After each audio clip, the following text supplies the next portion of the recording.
Hello my friends, my name is Green Energy and welcome to my Dark Souls Remastered Let's Play. Now, quick disclaimer, there is this difference between Let's Play and a walkthrough. Just for those who don't understand the difference, a Let's Play is where you're sitting here, you're watching me play the game, watching me enjoy the game, whereas a walkthrough is me teaching you how to play the game. The reason I'm not calling it a walkthrough is although I have played this game before all the way through, and I know where to go and what to do, I am by no means a master. I don't collect every item, I don't explore every area of the game, because I am not very great at this game. I'm not a master by any means. So, I just want to put that disclaimer out there before we start. That being said, I'm not terrible. I just wanted to make sure you guys were aware that I'm probably going to die a couple times. So for our gift, we're going to want the Master's Key. The Master's Key opens up some doors that otherwise we would have to find a key that's specifically for it. If we get this Master Key now, we will actually have that. The physique doesn't really matter in terms of the gameplay. Your character doesn't become stronger or weaker depending on which one you pick. As for face, if you take a look at our character, some of these faces aren't awesome. So your character's face is going to be covered up by armor, or your hair, or if you're a hollow, we're not going to be able to see what our character looks like anyway. So I kind of pick something neutral, something that won't look silly. As for our class, if you look at the center, we have all of the character names. If we scroll through, you notice that there's different things in the bio at the bottom there. So for the warrior, they're fearless, they have high strength and dexterity, which means that their weapon bio is already up pretty high. This is probably the character we're going to choose to start just because I've played the game before. The one I recommend for any beginners is to pick the knight, and that's because your vitality is going to be higher than everything else. I'll explain what all of the skills in the bottom left that are changing on you right now. I'll explain what those mean when we level up our character, just because I can show you, if you're going to play, how you can access a help option to show you what everything in the game means. But if you notice, the vitality is pretty low for everything else, especially for the sorcerer, but for the knight it's at 14. That's what I suggest for anyone who is starting out the game. For the wanderer, they have high dexterity, which dexterity helps us get decent weapons. For the thief, I don't recommend this one. The sword that he has right here is pretty terrible. I wouldn't start with this guy if I were you. Come back to him. For bandit, they have pretty high strength and endurance. Endurance is our stamina. They actually have the highest, aside from sorcerer, the highest endurance. No, I guess they do have the highest endurance. That makes you move quicker. It makes you be able to carry more items sooner. For the hunter, they have a bow and arrow that you can use. I haven't actually used this one prior to making this video. The sorcerer, pyromancer, and cleric, they all have special magic abilities that are specific to those classes. They cast spells, they perform miracles, and these guys throw fire from their hands. And then deprived is kind of just even down the middle. You get a half-naked man to start out, and we're not going to do that to start. We are going to do the warrior, just because I feel comfortable doing that. You can go to additional customization items, but I am not a very creative person when it comes to what my character looks like in this game, because to me it doesn't really matter as much as you'd think. But once you have made your character, we can press accept and start the game once I put my character name in there. And we're going to put our name in.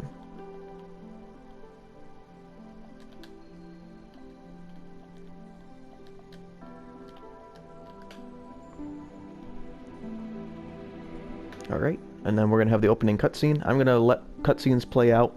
I'm going to try not to talk over them. If it's something interesting to you, then you can sit back and enjoy the cutscenes. If it's not, feel free to cut to a point in the video where they're not playing. But here we go. In the age of ancients, the world was unformed, shrouded by fog. A land of grey crags, arch trees, and everlasting dragons.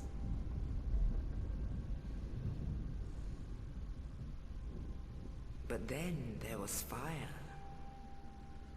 and with fire came disparity.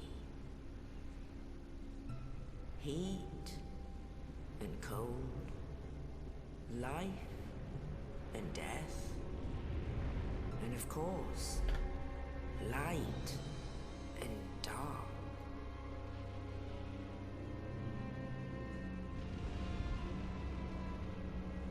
Then from the dark they came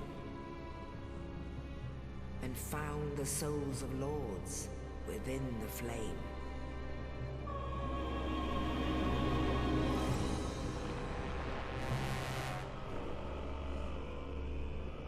Nito, the first of the dead.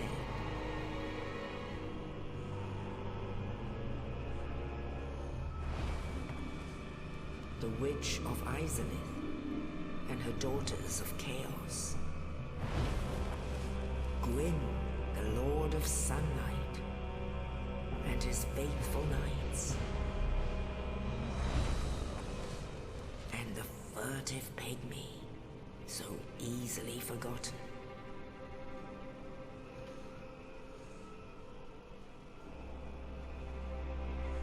With the strength of lords, they challenged the dragons. Gwyn's mighty bolts peeled apart their stone skills. The witches weaved great firestorms. Nito unleashed a miasma of death and disease. And Seath the Scaleless betrayed his own, and the dragons were no more.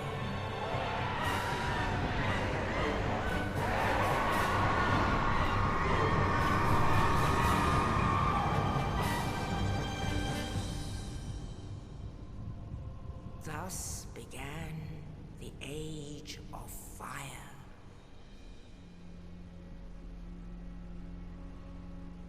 But soon the flames will fade, and only dark will remain.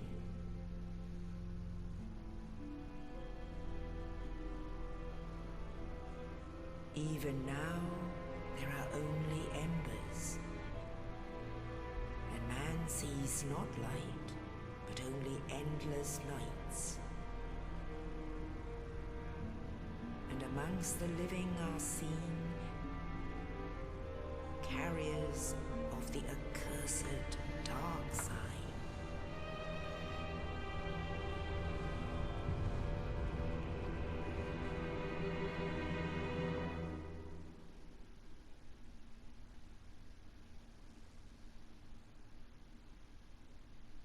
We're going to have another cutscene here in just a minute, and that's kind of the introduction of our character.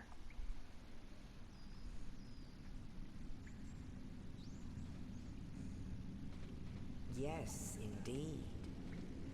The dark sign brands the undead.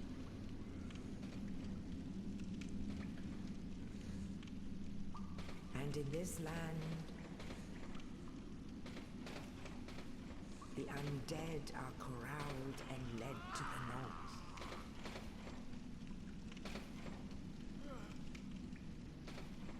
Where they are locked away to await the end of the world.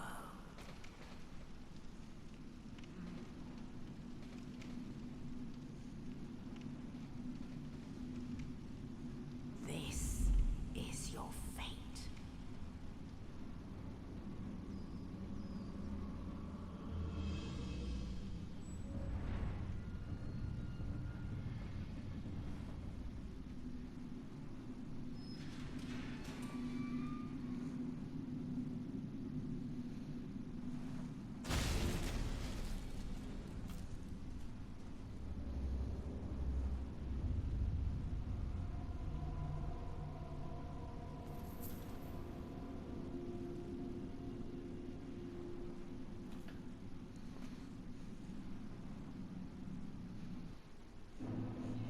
Alright, now we get to begin at the Northern Undead Asylum.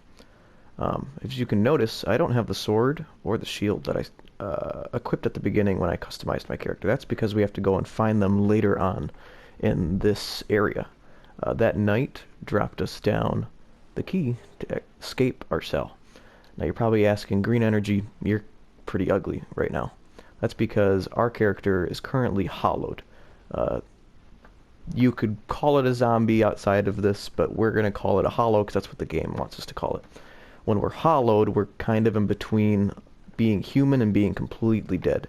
We're just like the little dudes out there, except for their humanity is a lot far off from ours. We can actually make ourselves human, but once we die, we go back to a hollow. I can explain why we want to go to be a human later on when we do so. First, we're just going to escape our cell. And we're going to get some free souls by killing the undead hollows right here that aren't going to attack us back.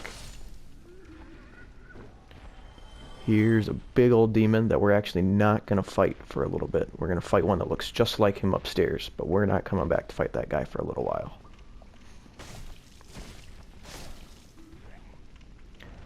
Now when I press triangle, I can two-hand a weapon. Right now I'm holding it in one hand. Right here I'm holding it in two. If I hold it in two hands, I do more damage. Even with a really, really crappy sword that I have right now. It does more damage if I hold it with two hands.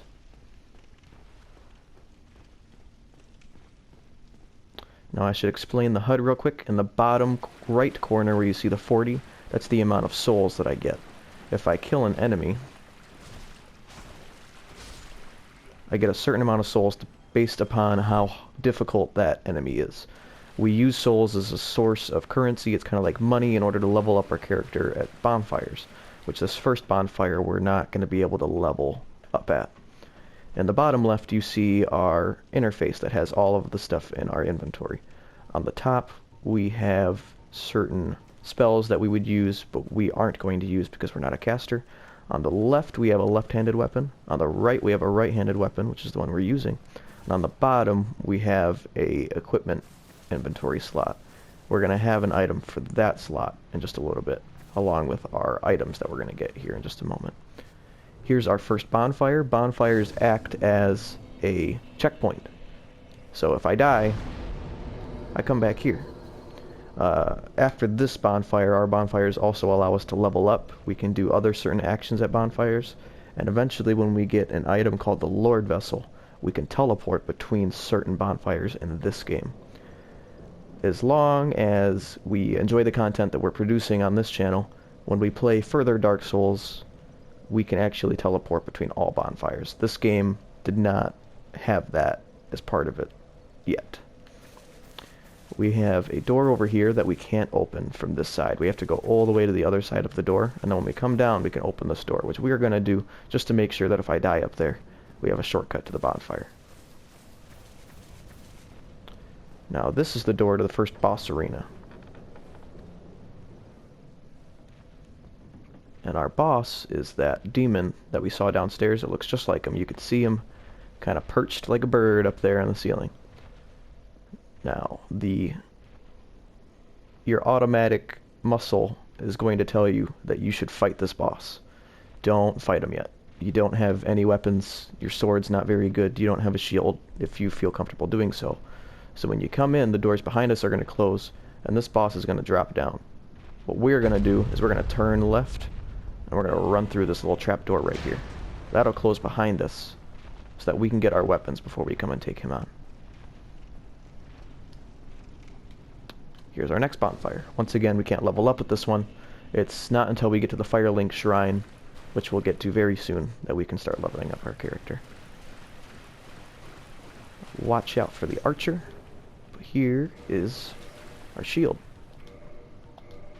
This interface I'll explain just real quick.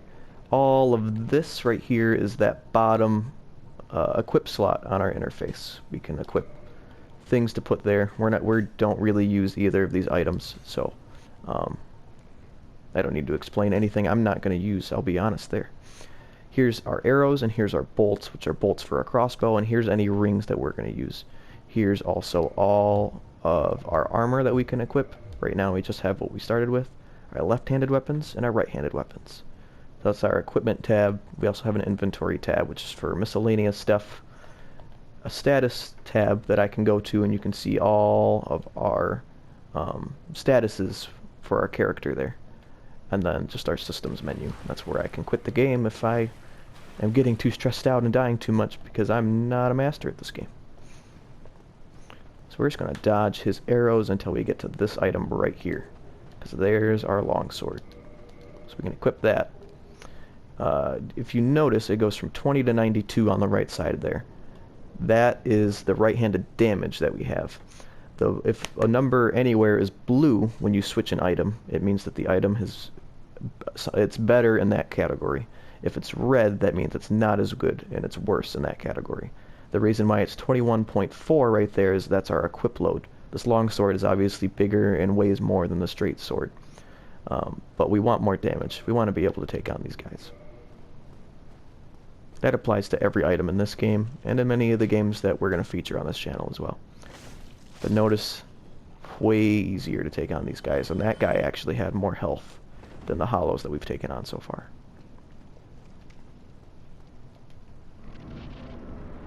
As for movesets, in our left-handed slot, I usually put shields. I don't usually put swords or any weapons in that one. I put shields in that one. If I press L1, I block.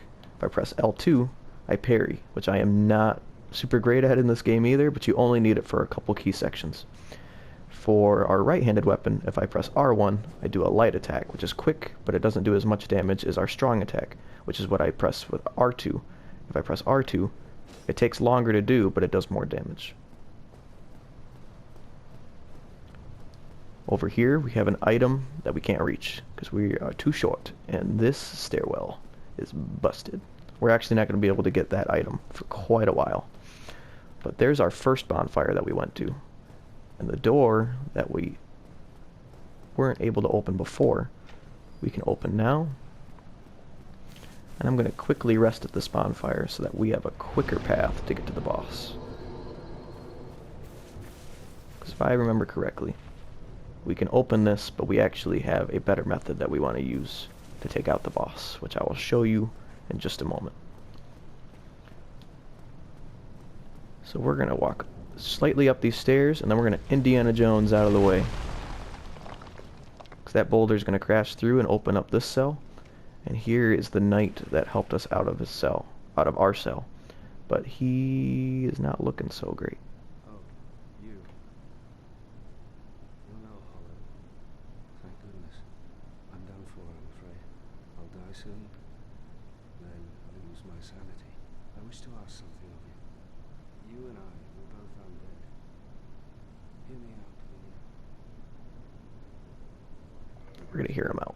I have failed in my mission, but perhaps you can keep the torch lit. There is an old saying in my family.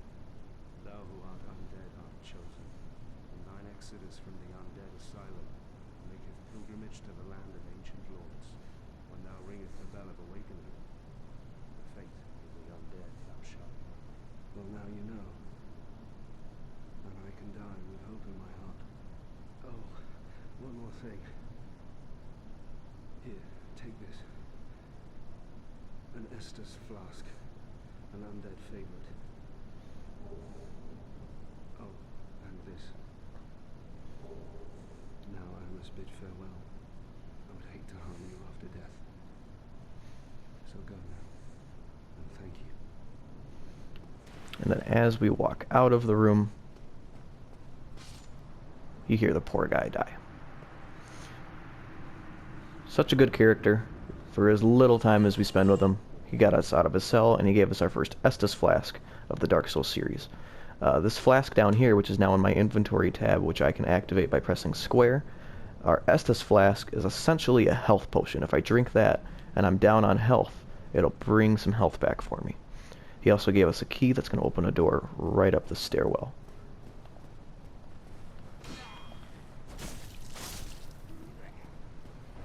You may have noticed that when I block an attack with a shield, it protects my health, but it does drain my stamina. So there is a cause and effect by using it there. I'll show you just here again, because we got a couple more guys right here. So watch as he hits me, my green bar it goes down. My green bar is my stamina, my red bar is my health.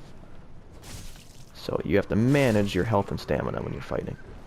The zeros up there is how much humanity I have in stock, and if it's actually glowing white as opposed to just being kind of gray and black right now, that means I'm not hollow and I'm human. But we are hollowed right now, and we haven't found any humanity to spice up that. This is our backstab tutorial, because this guy has a shield. He's a little tougher to hit, but if you go right behind the enemy and I hit R1, I do a backstab, which does a lot more damage. And in this door, we actually, when we come back to fight the boss that's downstairs, we will have the key at that point to open up this door, because we really need that ring for some parts of this game. But now, we could take on the boss. I'm going to two-hand my sword. I don't usually use my shield for a lot of the larger bosses in these games, because I roll through attacks as opposed to trying to block them. We can traverse this light, and once we drop, we are in it to win it. But if I drop and I press R1 while I'm falling, I can actually stab this boy. Oh, in the head. He's never done that for me before. So you're in for a show. Probably should have done it quicker.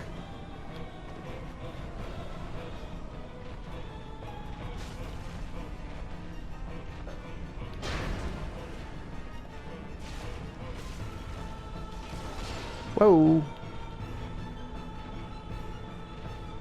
I want to try not to die on the first tutorial boss. Gotta keep my rep up.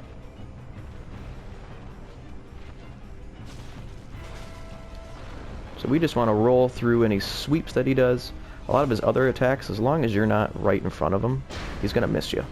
When he flies up in the air like he has been, he's gonna do this big old butt slam. We just want to back up to make sure that he's not gonna squish us at all. But as long as you're patient and you get your hits and dodge the attacks, he's not super tough to take on. We get that big Pilgrim's Key and our first thing of humanity. That Pilgrim's Key is what opens this double door right here.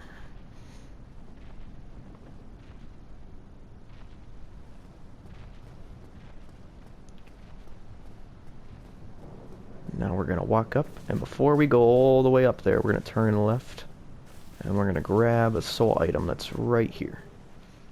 Now, the next episode I can explain what that is, because we are about to wrap things up here. Once you come all the way to the peak, we're going to have a cutscene of where we're heading next. Only in the ancient legends it is stated that one day an undead shall be chosen.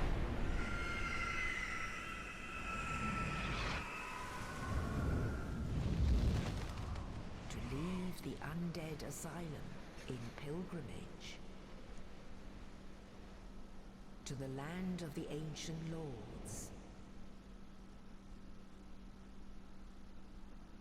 Lordran.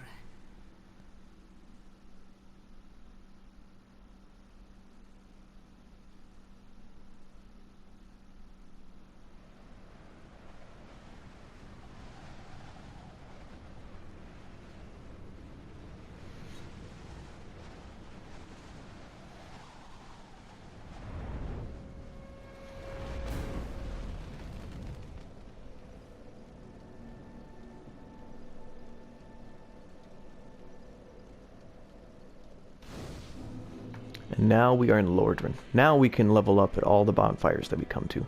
This is actually Firelink Shrine, which is the kind of the hub area of this game. And I'll talk more about it when we come back. But we are all out of time for today's episode, or at least this episode. Stay tuned. If you enjoyed anything in this video, please give me a like, comment what you enjoyed, and feel free to subscribe if you want to see further videos. This is Green Energy, signing off. Keep spreading positive vibes.